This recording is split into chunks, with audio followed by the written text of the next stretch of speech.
Copyright disclaimer. Under Title 17 U.S.C. Section 107, allowance is made for fair use for purposes such as criticism, comment, news reporting, teaching, scholarship, and research. Fair use is permitted by copyright statute that might otherwise be infringing nonprofit, educational, or personal use, tips the balance in favor of fair use.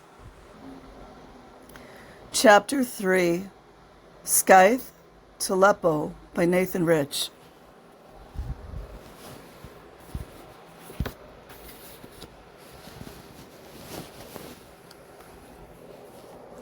We arrived in my mom's Toyota Corolla, Palmdale, the middle of nowhere. A long gravel road led to an unassuming house, surrounded by large cherry trees. I was still pondering what my mother told me in the car. Joshua Tree was a real place in California. I only knew of it from U2's album. This was so exciting to me. Were those trees from the album going to be here in Palmdale too? Palmdale must be near Joshua Tree, right? I didn't know geography very well. We got out of the car and a large bearded man greeted us. He reminded me of a lumberjack, like an older Paul Bunyan. He was big, jolly, and seemed friendly. He introduced himself to me as Wally. Oh, you guys know. Trigger warning. He chatted with my mother as I sized him up. He had the spirit of a tough military man and a strong voice. He was a powerful guy. I could see that. So she's dropping him off at the ranch. As their conversation continued, he made sure to mention camping and hunting. He asked my mom if she wanted a tour of the place, but she said she didn't need one. What kind of mother doesn't check out where her child is going to live? She then turned to me and said, "Nay, be good now. Wally's going to take good care of you. I'll be back in a few weeks, okay?" I was shy in front of Wally, but I nodded and gave her a hug. "Bye, Mom. I hope you come back soon. I'll miss you," I said. I didn't cry, though I was emotional about her departure. I reluctantly entered the house as she drove off in her gold Corolla. The first room I entered was a living room with couches and a few teenagers and adults inside.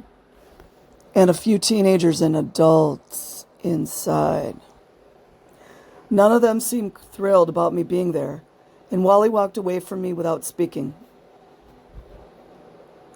I wasn't the center of attention anymore. I was one of them already. I waited for my mother to come back to visit me. I knew she would.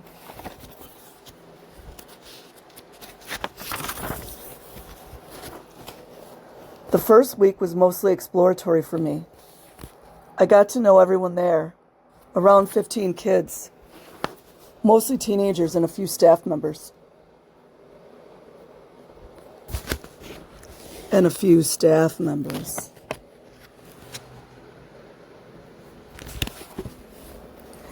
There were two kids my age when I arrived, Derek and Maddie. Derek never stopped smiling no matter what was happening. It wasn't a smile of joy, though. It was something I'd never seen before and wouldn't see again for decades, a smile of trauma. Maddie and I were similar, though he was more out ethics than I was. We were around the same age and had been kicked out of some of the same schools. We got along almost by default, and he soon became my associate. All the other kids were teenagers, and though I wanted to be friends with them, they weren't interested. They weren't mean to me. They just weren't my friends. I was too young for them. Wally's wife, Shauna, stayed with him in his room down a small hallway. Next to their room was a small bathroom and the girls' room, where they all nestled together. I got the impression that Wally wanted to keep the girls near him. Wally wanted to keep the girls near him to protect them from the dangerous teenage boys. I had some idea what sex was, at least in theory. All the boys stayed across the house in a garage, renovated into a room with bunk beds. That wasn't to protect the girls, that was so that Wally could have access to them. Between the garage and the hallway of the bedrooms was a living room with couches in a main area for those with permission to lounge, mostly staff. On a wall was a picture of Lafayette Hubbard. There was a bookshelf with dozens of copies of the books Dianetics. Who could possibly need so many Dianetics books? Are they giving them away or something?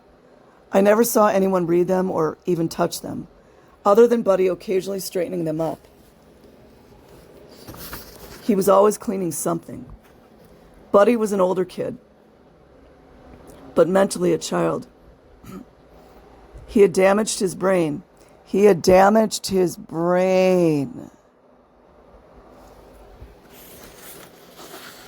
In an accident at a Scientology school called Apple School. It was clear to me that he needed special attention.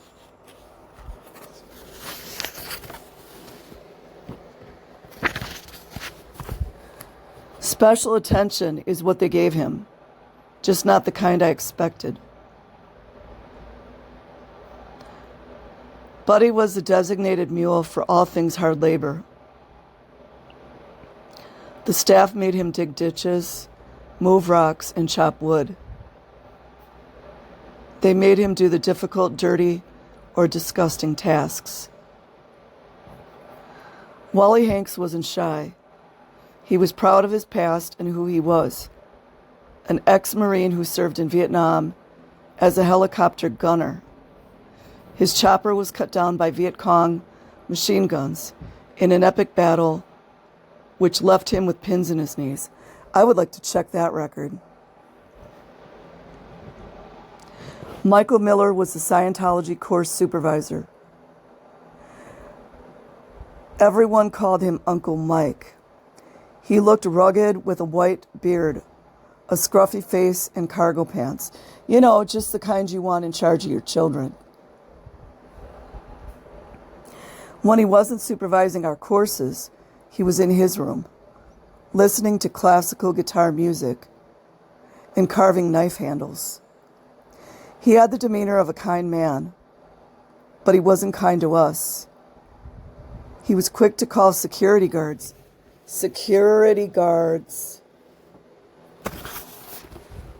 on anyone unwilling to study courses. I didn't like him at all. So the security guards are the handlers. Scott and Ross Houellette were brothers. Scott was the quintessential go-to guy for enforcement. He seemed right at home at the ranch, only Wally fit in better. Scott didn't talk much to begin with, but was dead silent when angry. His fat blonde brother Ross reminded me of an ogre, but with thick glasses. The brothers were the most active security guards, but they weren't alone. Richard, an older relative of Wally, was a grumpy ex-greaser. He didn't interact with me much, which was just fine. No one liked him. Murphy led most of the hunting excursions. There were many little animals around the property. We hunted and ate birds, rabbits, and squirrels. Their meat lasted weeks in Wally's large freezers. I was outside picking up trash when Murphy came running up to me. Hey, little kids, let's get some meat. He was out of breath. Okay, what do? I asked. I was just happy to be doing something. My first couple of weeks at the ranch were boring. Come with me. We walked over to some stools. Here, grab this, he said, as he handed me a garden hoe. What is this thing for, digging?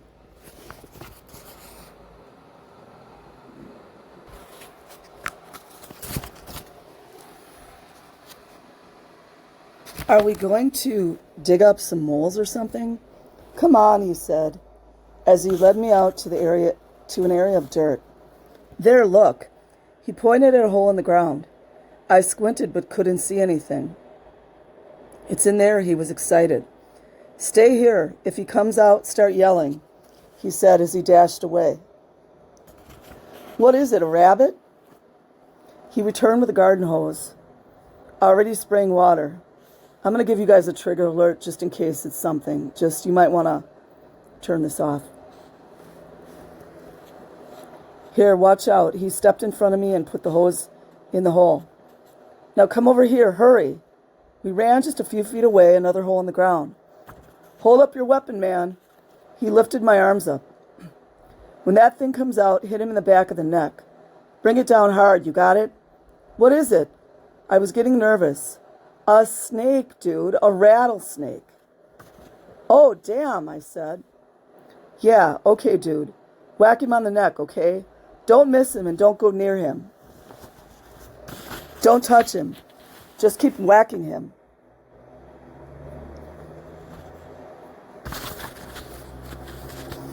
I lifted the hole up and gripped it tightly.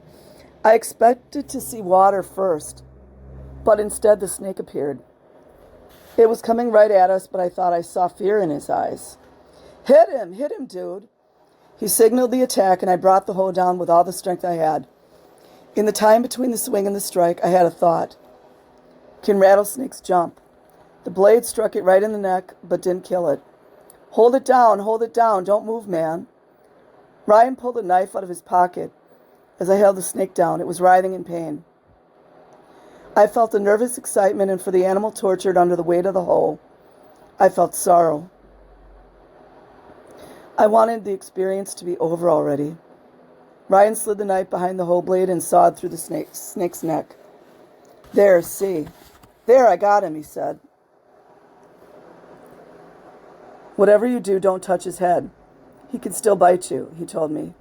How can he bite me if he's dead? All right, dude, we got to bury it, he said. As he carved a hole in the ground with his knife, he used his blade to place the venomous snake in the dirt and then stood up with the lifeless body in his hand. Let's eat. I knew snakes were dangerous, but I didn't want to kill them. I was interested in learning about them more than anything. I imagined being an animal living in the dark world of nature, killed or be killed, in a violent and horrible way. That's the lives of these poor creatures. The logic.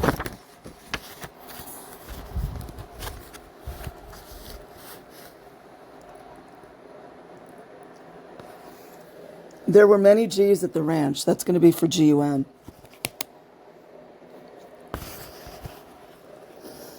We used them to hunt faster game.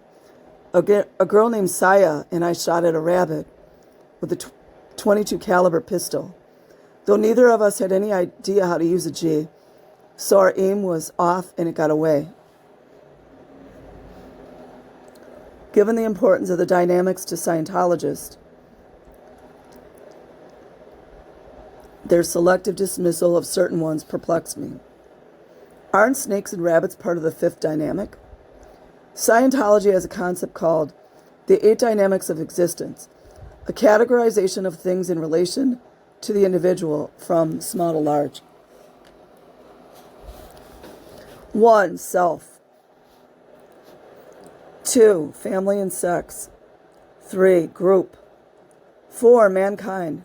5. All living things. 6. Matter, energy, space, and time, messed. 7. Thetans, spirits. 8. Infinity. Scientologists determine right and wrong by evaluating which actions do the most good for the most dynamics. And since Lafayette touts Scientology as the only thing that can help Thetans, everything else is secondary. Killing a snake has no ethical consequence, as is neither harms nor supports Scientology. That's how morality in Scientology works. Everything which helps Scientology is good. Everything which harms it is bad, and everything else means nothing. The snakes died and we ate them. inconsequential actions. This type of thinking helped me justify shoplifting, lying, and other bad behavior.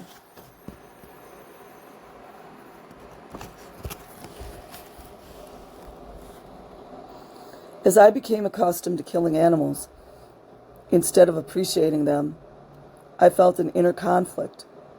I was betraying myself, but I couldn't explain how.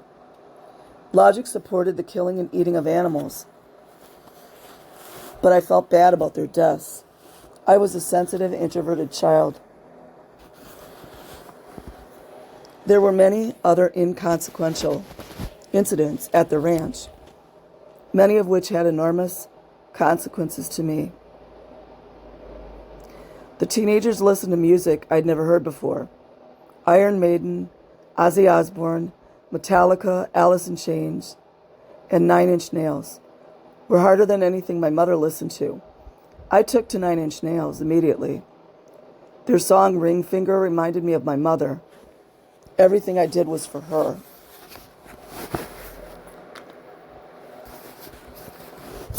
I missed her and I could feel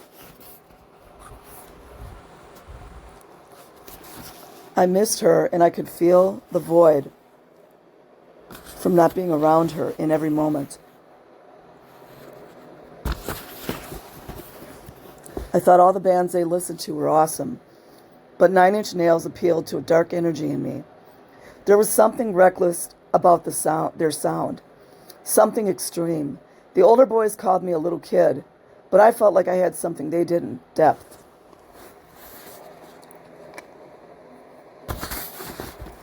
I did the Purification Rundown, Scientology's full-time sauna sweat program, which took about a month.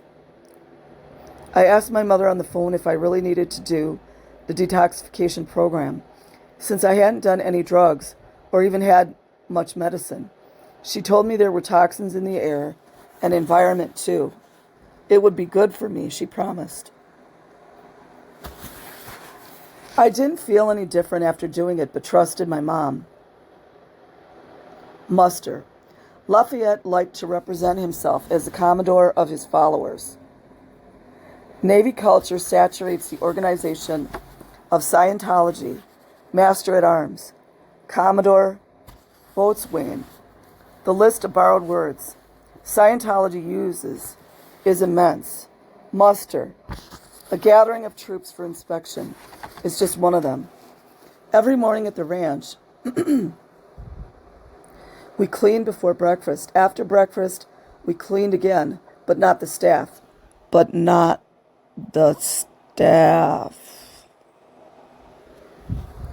The kids did most of the work around the ranch.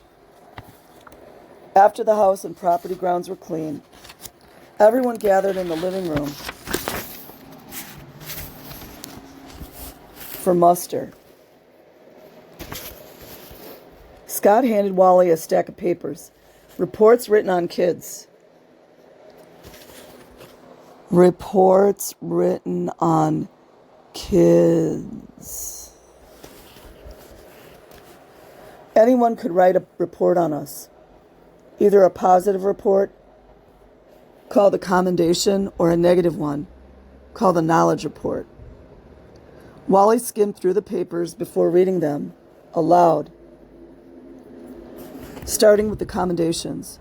Commendation regarding Maddie Dugan. Maddie did a good job cleaning the floor today. This is true, Andy.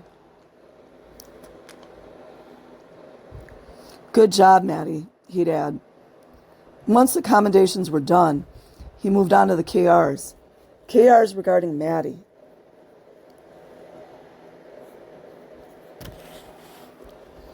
I was walking by the sauna at 12:30, and I heard Maddie call Derek a loser. This is true, Saya. This is a snitch culture, you guys. Same one used in the Nazi regime. It's not a coincidence.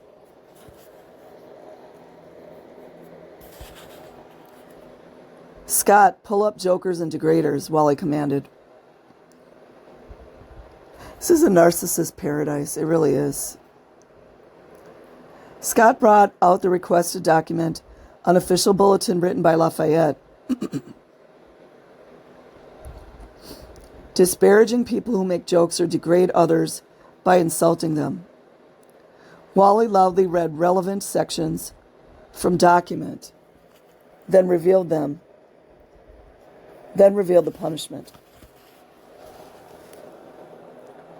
25 Susie Q's. Get to it. It was the minimum sentence for this kind of overt sin. Susie Q's, ostensibly an obscure term from the Vietnam War, means squat jump push-ups. They are significantly more difficult than the common push-up. There were many forms of soft punishments at the ranch: long cleaning duties, hard labor, reduced food or animal care. They could always find something to make you remember who was in charge. Like I said, narcissist paradise. There were harder punishments at the ranch, too. I'm sorry, you guys. On a wall in the living room was a thick, lacquered wooden paddle with holes drilled through it. Its edges were riddled with tiny notches. The face of the paddle read, "Board of Justice. Board of Justice."